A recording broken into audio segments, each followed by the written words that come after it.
Good morning friends. இந்த ஆடியோவில் நம்ம பார்க்க போகிறது, அதாவது ஆப்ஷன் பையர் மார்க்கெட்டில் என்ன மாதிரி நினைக்கிறாங்க, அதுக்கு மார்க்கெட் என்ன மாதிரி ரியாலிட்டி பண்ணுது அப்படின்ற மாதிரி ஒரு டாபிக். அதாவது நம்ம ஆப்ஷன் பையர் என்னெல்லாம் மார்க்கெட்டில் நினைப்போம், அதுக்கு நம்ம நினைக்கிறதுக்கு மார்க்கெட் என்ன மாதிரி ரியாலிட்டியை நிஜத்தில் கொடுக்குது அப்படின்ற மாதிரி நம்ம ஒரு 10 இல்லைன்னா ஒரு 12 டயலாக்கை நம்ம பார்க்கலாம்.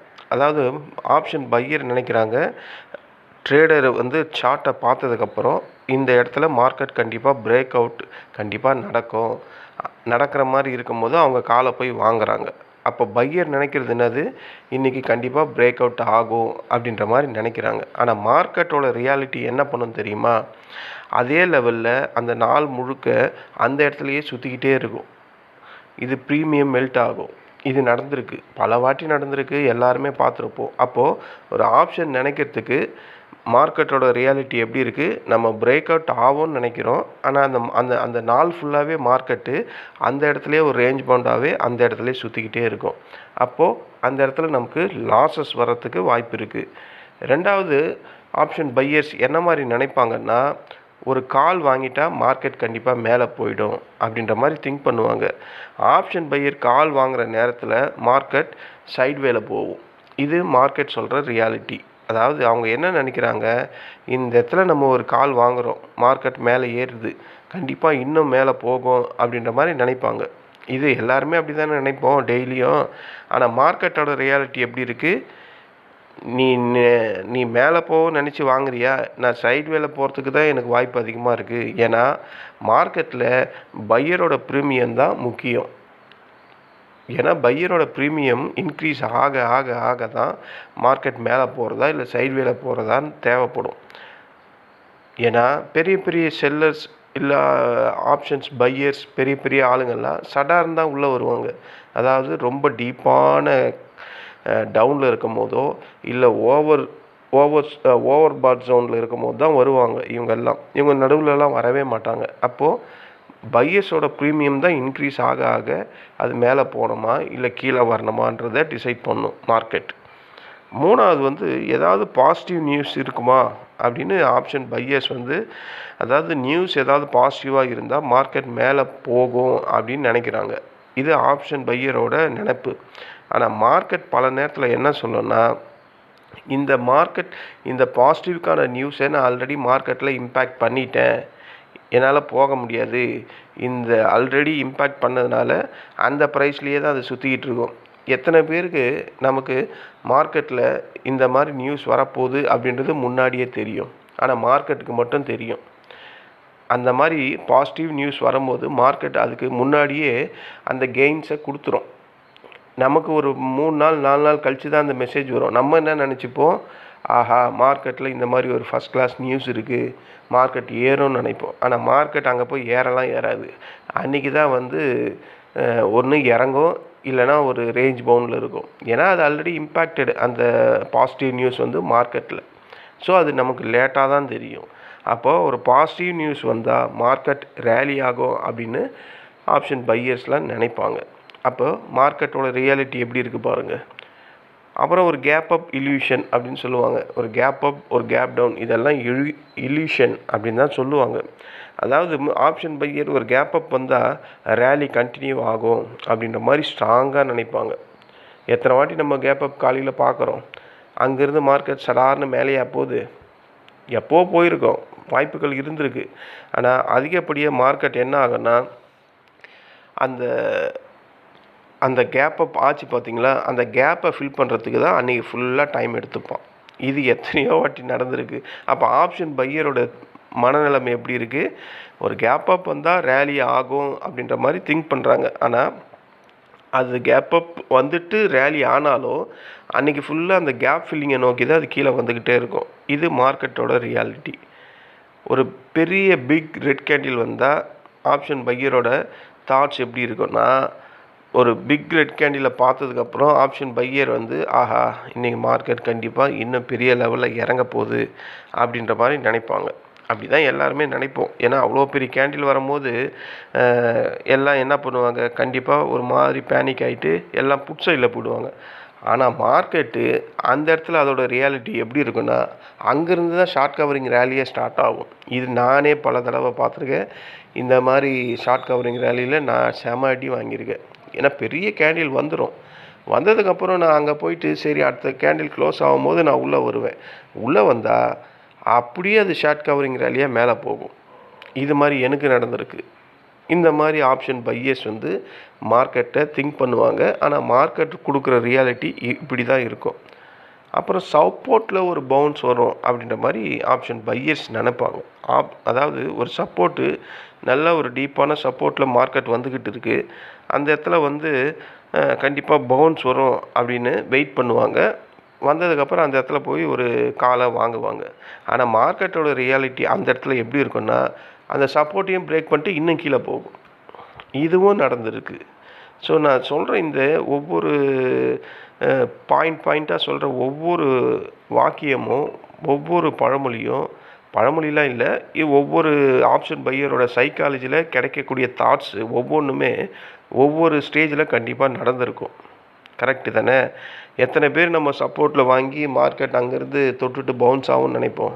ஆனால் அந்த நினைப்பை மார்க்கெட் சுக்குநூறாக ஆகிட்டு அதை பிரேக் டவுன் பண்ணிவிட்டு கீழே போய்கிட்டே இருக்கும்.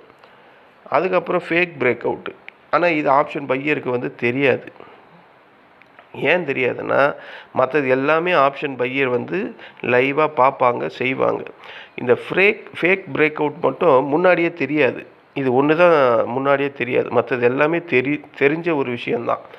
ஃபேக் பிரேக் அவுட் அதாவது ஒரு ரெசிஸ்டண்ட்டை பிரேக்கப் கிட்ட போயிட்டு பிரேக் பண்ண போகுது அப்படின்ட்டு, அதாவது அதுக்கு மேலே ரேலி வரப்போகுது அப்படின்னு ஆப்ஷன் பையர் நினைப்பாங்க. ஆனால் மார்க்கெட்டோட ரியாலிட்டி எப்படி இருக்குன்னா, உடைக்கிற மாதிரி உடைச்சிட்டு மேலே போயிட்டு அங்கேருந்து அப்படியே ரிவர்ஸ் ஆகிடும். இதுவும் எக்கச்சக்கமாக நடந்திருக்கும். ஆனால் இதை ஒன்று ஆப்ஷன் பையரால் முன்னாடியே ப்ரிடிக்ட் பண்ண முடியாது. பண்ணலாம். அதுக்கு சார்ட் ஓஏலாம் பார்க்கணும், வால்யூத்தை செக் பண்ணணும். இதெல்லாம் செக் பண்ணால் நம்ம கண்டுபிடிச்சிடலாம். ஆனால் வால்யூம் வந்து அந்த நேரத்தில் ஃபேக் பிரேக் அவுட் இருக்கும்போது வால்யூம் வந்து அதிகமாக தான் காட்டும் அந்த ஓஐ சார்ட்டில். ஆனால் அந்த ஓஐயில் வந்து அது பில்டப் குறைஞ்சா மட்டும்தான் அது ரியல் பிரேக் அவுட்டாக இருக்கும். ஓஐயில் அது குறையாமல் இருந்ததுன்னா, வால்யூம் மட்டும் இன்க்ரீஸ் ஆச்சுன்னா அது வந்து ஆர்டிஃபிஷியலாக தான் மேலே ஏறுது.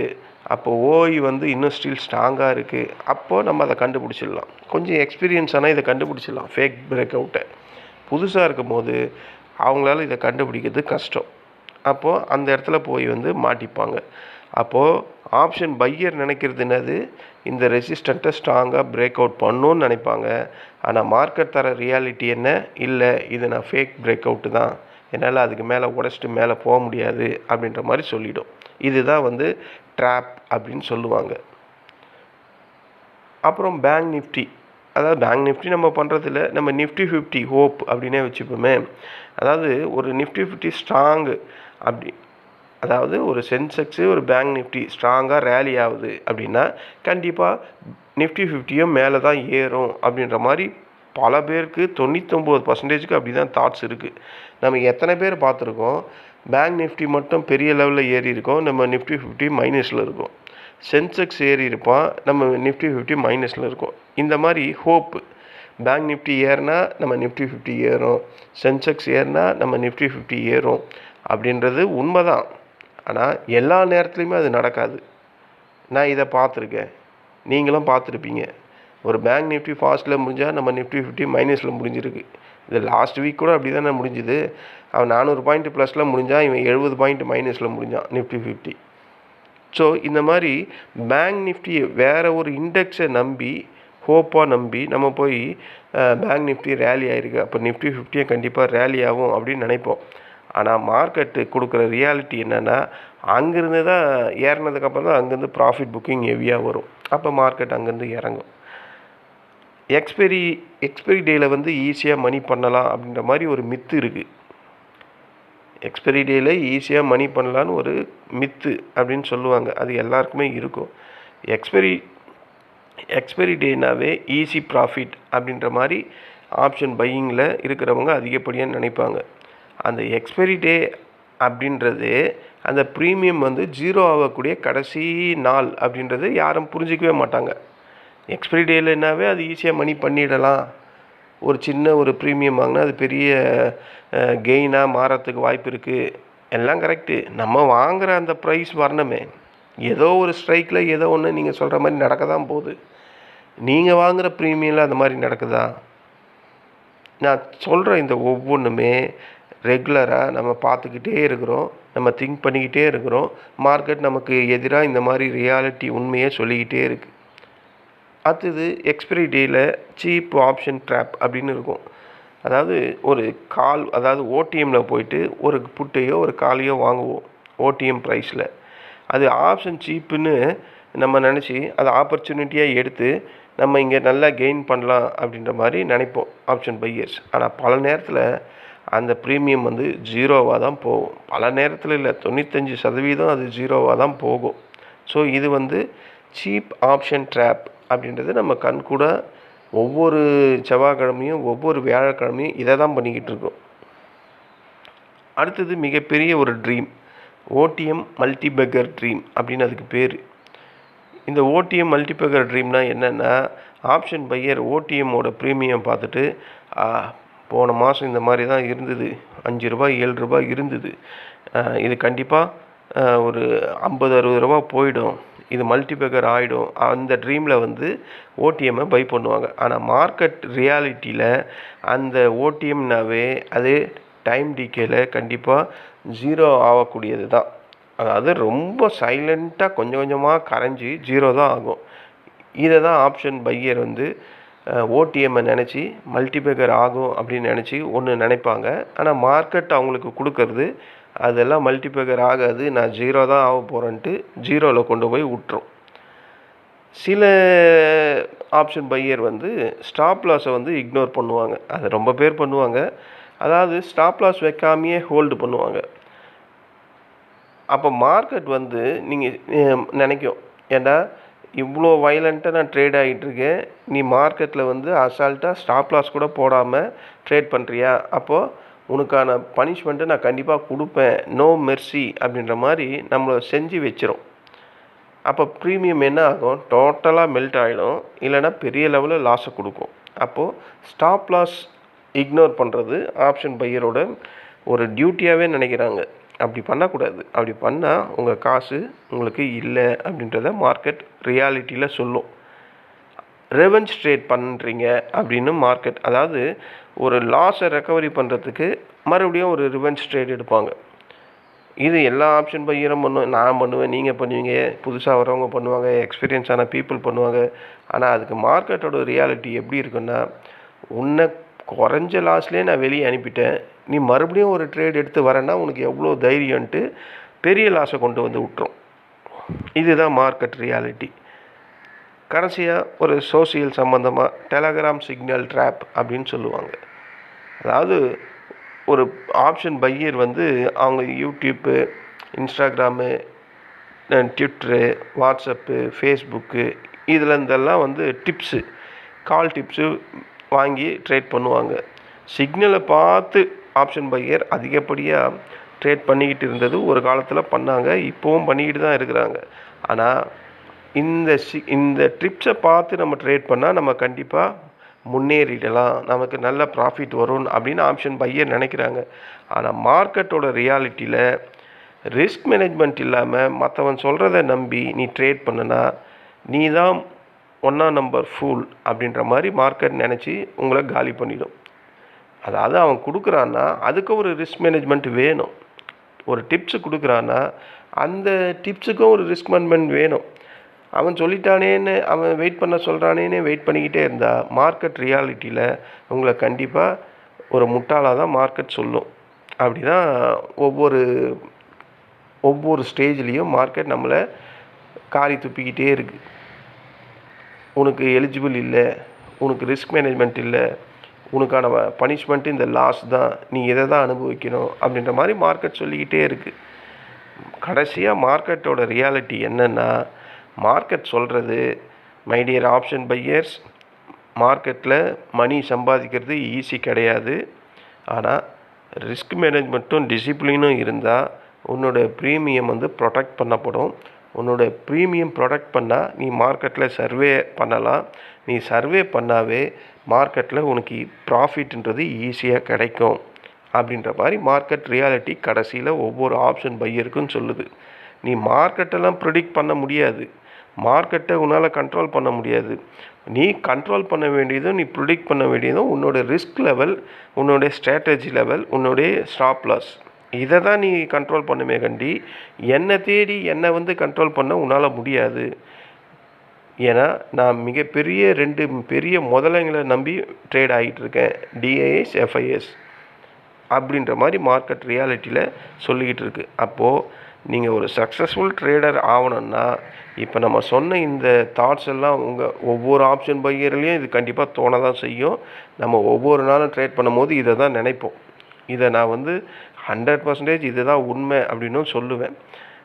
அப்போது ஒரு சக்ஸஸ்ஃபுல் ட்ரேடராக நீங்கள் வரணுன்னா மார்க்கெட்டை ப்ரிடிக்ட் பண்ணாதீங்க, மார்க்கெட்டை கண்ட்ரோல் பண்ணாதீங்க. இது ரெண்டுத்தையும் உங்களை நீங்களே பண்ணிக்கிங்க.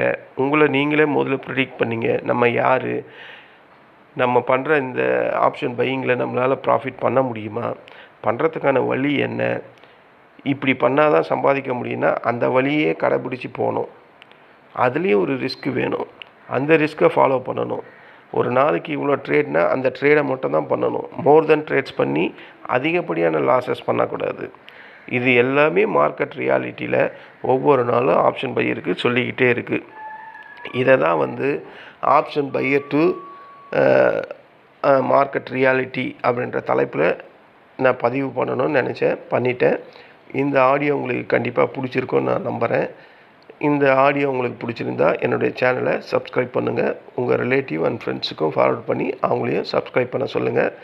நம்ம வேறு ஒரு ஆடியோவில் மீண்டும் சந்திக்கலாம். நன்றி, வணக்கம்.